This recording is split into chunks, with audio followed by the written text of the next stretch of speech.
Assalamualaikum warahmatullahi wabarakatuh. Perkenalkan, nama saya Muhammad Khairul Amnur dengan nomor NIM B1A121134, mahasiswa Prodi Ilmu Hukum Fakultas Hukum Universitas Jambi, mata kuliah Hukum Perlindungan Konsumen dengan dosen pengampu Pak Muhammad Falian Arsinugraha, SHMH. Di sini saya akan mencoba menjawab beberapa pertanyaan yang telah disediakan. Yang dimulai dari pertanyaan yang pertama, apa yang dimaksud dengan konsumen dan bagaimana perbedaan antara konsumen dengan pelaku usaha jika dilihat dari hak dan kewajibannya? Jelaskan dengan mengemukakan contoh dan dasar hukumnya. Konsumen adalah orang atau kelompok yang menggunakan atau berniat menggunakan barang, produk, atau jasa yang dibeli, terutama untuk kepentingan pribadi, sosial, keluarga, rumah tangga, serta lainnya. Konsumen adalah orang atau pihak yang menggunakan atau membeli barang ataupun jasa yang ditawarkan oleh pelaku usaha. Mereka adalah individu atau kelompok yang membutuhkan produk atau layanan untuk memenuhi kebutuhan atau keringanan mereka. Sementara itu, pelaku usaha adalah individu perusahaan atau lembaga atau jasa untuk dijual kepada konsumen. Mereka berperan dalam produksi, distribusi, penjualan produk atau layanan. Pelaku usaha dapat berupa pemilik bisnis, manajemen, karyawan yang terlibat dalam proses operasional bisnis. Perbedaan utama antara konsumen dan pelaku usaha terletak pada peran dan posisi mereka dalam transaksi konsumen. Konsumen berperan sebagai pembeli yang memenuhi kebutuhan atau keinginan mereka dengan membeli produk atau layanan yang ditawarkan oleh pelaku usaha. Sementara itu, pelaku usaha berperan sebagai penyedia produk atau layanan, serta bertanggung jawab dalam memproduksi, memasarkan, dan menjual produk tersebut kepada konsumen. Contoh konsumen yaitu seseorang yang membeli pakaian di sebuah toko pakaian. Hubungan antara konsumen dan pelaku usaha diatur dalam Undang-Undang Perlindungan Konsumen, Undang-Undang Nomor 8 Tahun 1999. Undang-undang ini memberikan perlindungan kepada konsumen terkait hak-hak mereka dalam transaksi jual beli. Contoh pelaku usaha. Sebuah perusahaan makanan yang memproduksi makanan siap saji. Pelaku usaha diatur dalam berbagai undang-undang terkait, seperti Undang-Undang Perseroan Terbatas, Undang-Undang Nomor 40 Tahun 2007 untuk perusahaan yang berbentuk perseroan terbatas, serta undang-undang terkait sektor industri tertentu seperti Undang-Undang Makanan, Undang-Undang Nomor 18 Tahun 2012 untuk perusahaan makanan. Nomor 2. Apa yang dimaksud dengan perlindungan konsumen dan apa tujuan dari perlindungan konsumen tersebut? Jelaskan dengan mengemukakan contoh dan dasar hukumnya. Perlindungan konsumen adalah hukum yang mengatur dan melindungi konsumen dalam hubungan dan masalah antara penyedia dan pengguna barang dan jasa. Hukum ini didasarkan pada asas-asas dan kaidah-kaidah yang menjamin kepastian hukum, keadilan, keseimbangan, keamanan, dan keselamatan konsumen. Hukum ini juga mengakui hak-hak konsumen yang sifatnya mendasar dan juga universal seperti hak memilih, mendapatkan informasi, mendapatkan barang dan jasa yang berkualitas, serta mendapatkan ganti rugi. Hukum ini diatur dalam Undang-Undang Nomor 8 Tahun 1999 tentang perlindungan konsumen yang mengatur tentang tanggung jawab pelaku usaha, sanksi, dan penyelesaian sengketa. Sebagai contoh, ketika seorang konsumen membeli produk elektronik seperti handphone atau laptop, maka konsumen berhak mendapatkan produk yang berkualitas sesuai dengan harga yang dibayarkan. Jika produk tersebut tidak berfungsi dengan baik ataupun rusak dalam waktu singkat setelah pembelian, maka konsumen berhak untuk meminta ganti rugi atau pengembalian uang. Hal ini sesuai dengan hak-hak konsumen yang diatur Undang-Undang Nomor 8 Tahun 1999 tentang perlindungan konsumen. Pertanyaan nomor 3. Mengapa konsumen perlu dilindungi dan jelaskan sumber hukum dari perlindungan konsumen? Konsumen perlu dilindungi karena mereka memiliki hak-hak sebagai pembeli atau pengguna produk ataupun jasa. Perlindungan konsumen bertujuan untuk menjaga kepentingan dan keselamatan konsumen serta mencegah praktik bisnis yang merugikan ataupun menipu. Berikut beberapa sumber hukum yang melindungi konsumen. Yang pertama yaitu Undang-Undang Perlindungan Konsumen.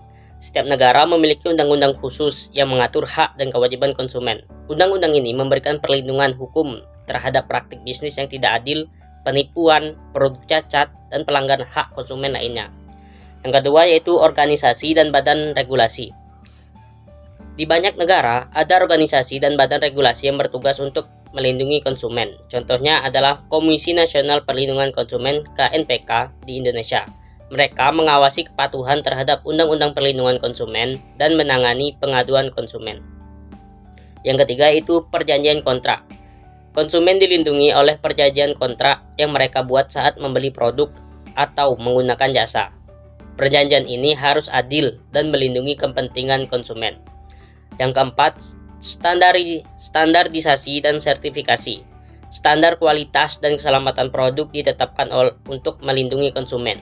Produk yang memenuhi standar ini dapat diberi sertifikat ataupun label keamanan. Yang kelima yaitu media dan informasi publik. Media dan informasi publik berperan penting dalam memberikan informasi kepada konsumen tentang produk, praktik bisnis yang merugikan, atau peringatan terhadap produk yang berbahaya.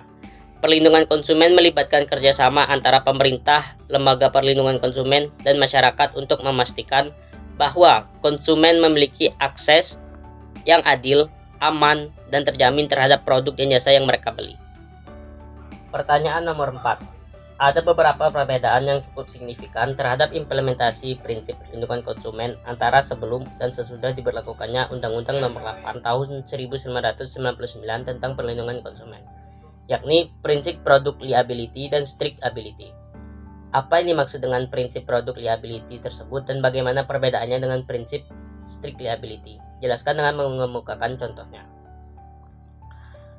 Prinsip liability adalah prinsip yang menetapkan bahwa produk atau penjual bertanggung jawab atas kerugian yang ditimbulkan oleh produk yang mereka hasilkan atau yang mereka jual.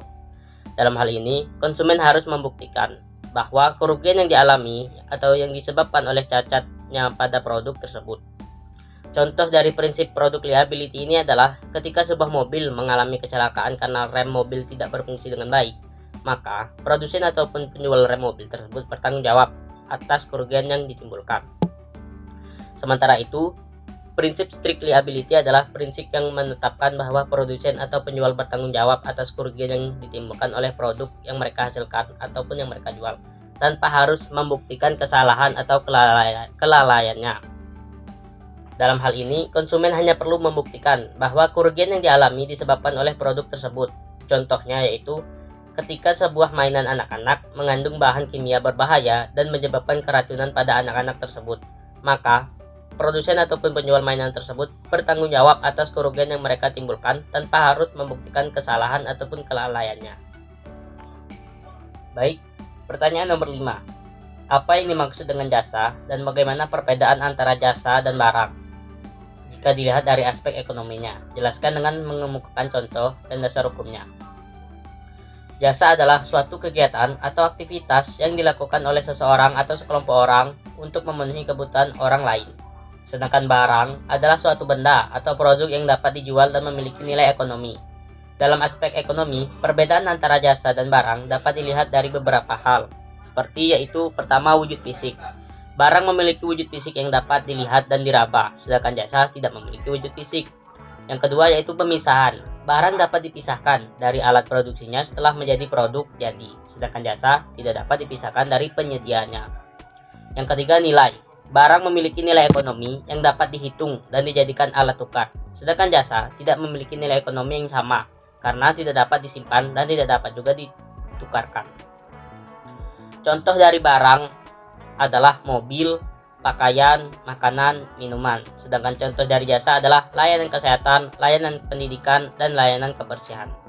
Dasar hukum dari perbedaan antara jasa dan barang ini di Indonesia terdapat pada Undang-Undang Nomor 8 Tahun 1999 tentang Perlindungan Konsumen. Pertanyaan nomor 6. Apa yang dimaksud dengan asas keamanan dan keselamatan konsumen dan bagaimana perbedaannya dengan asas keseimbangan, asas kepastian hukum, dan asas keadilan? Jelaskan dengan mengemukakan contoh dan dasar hukumnya. Asas keamanan dan asas keselamatan konsumen dimaksudkan untuk memberikan jaminan atas keamanan dan keselamatan kepada konsumen dalam penggunaan, pemakaian, dan pemanfaatan barang serta jasa yang digunakan. Artinya, terdapat jaminan hukum bahwa konsumen akan memperoleh manfaat dari produk yang dipakai dan produk tidak akan mengancam keselamatan konsumen. Sementara itu, asas keseimbangan konsumen merupakan asas guna memberikan keseimbangan antara kepentingan konsumen, pelaku usaha, dan pemerintah.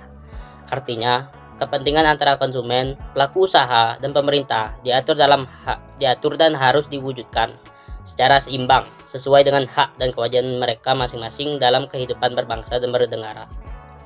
Asas kepastian hukum bertujuan agar pelaku usaha maupun konsumen mentaati hukum dan memperoleh keadilan dalam penyelenggaraan perlindungan hukum konsumen. Kemudian, negara dalam hal ini turut menjamin adanya kepastian hukum tersebut.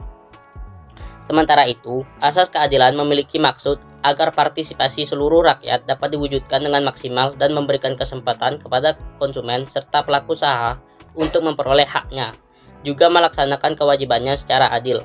Asas keadilan ini juga menghendaki bahwa melalui peraturan hukum perlindungan konsumen dan produsen dapat berlaku adil melalui perolehan dan kewajiban. Maka dari itu, Undang-Undang Perlindungan Konsumen mengatur hak dan kewajiban konsumen dan juga pelaku usaha. Pertanyaan nomor 7. Apa yang dimaksud dengan prinsip tanggung jawab berdasarkan unsur kesalahan, fault liability based on fault, dan bagaimana perbedaan dengan prinsip tanggung jawab berdasarkan praduga, presumption of liability, dan prinsip tanggung jawab mutlak, no fault liability, absolute liability, atau strict liability. Jelaskan dengan mengemukakan contohnya.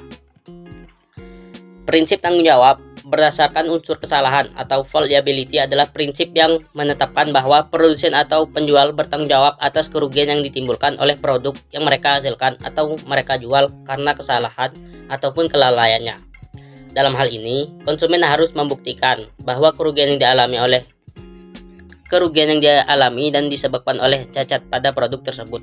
Contoh dari prinsip tanggung jawab berdasarkan unsur kesalahan ini adalah ketika sebuah mobil mengalami kecelakaan karena rem blok tidak berfungsi dengan baik, maka produsen ataupun penjual rem mobil tersebut harus bertanggung jawab atas kerugian yang ditimbulkan.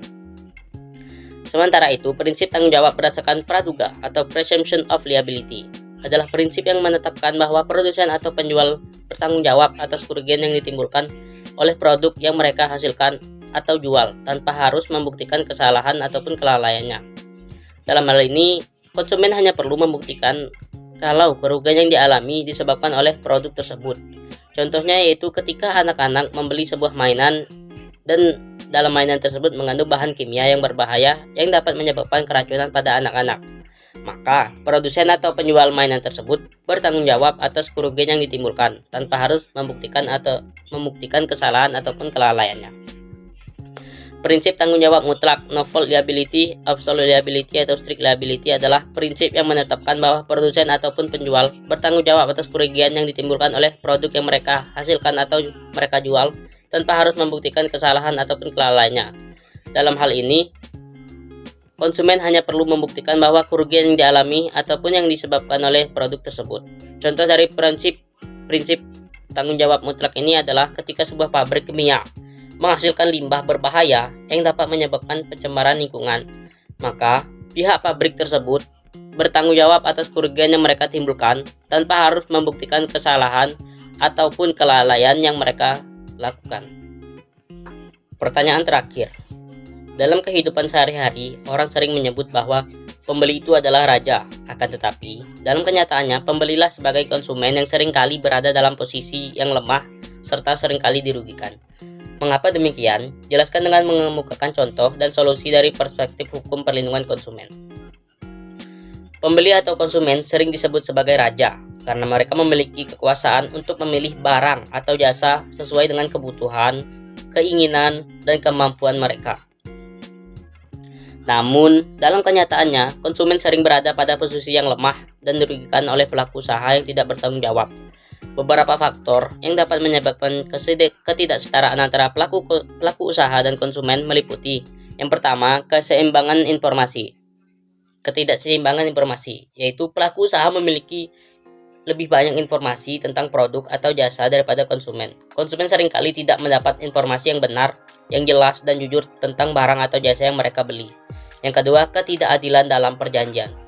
Pelaku usaha sering menetapkan syarat-syarat yang merugikan konsumen, seperti klausa baku atau pembatasan tanggung jawab. Konsumen seringkali tidak memiliki pilihan lain selain menerima syarat-syarat tersebut tanpa harus negosiasi. Yang ketiga, ketidakmampuan konsumen. Konsumen seringkali tidak menyadari hak-hak mereka sebagai konsumen atau mekanisme penyelesaian sengketa perlindungan konsumen yang tersedia. Contoh kasus yang menunjukkan posisi lemah dan kerugian konsumen meliputi keracunan makanan karena produk kadaluarsa dan tarif transportasi online yang tidak sesuai. Solusi dari perspektif hukum perlindungan konsumen yaitu melibatkan revisi undang-undang, peningkatan kesadaran konsumen, serta peran aktif masyarakat dalam melindungi hak-hak konsumen. Demikianlah video ini saya buat. Apabila ada kata-kata yang salah, mohon dimaafkan. Saya akhiri wabillahi taufik wal hidayah. Wassalamualaikum warahmatullahi wabarakatuh. Terima kasih.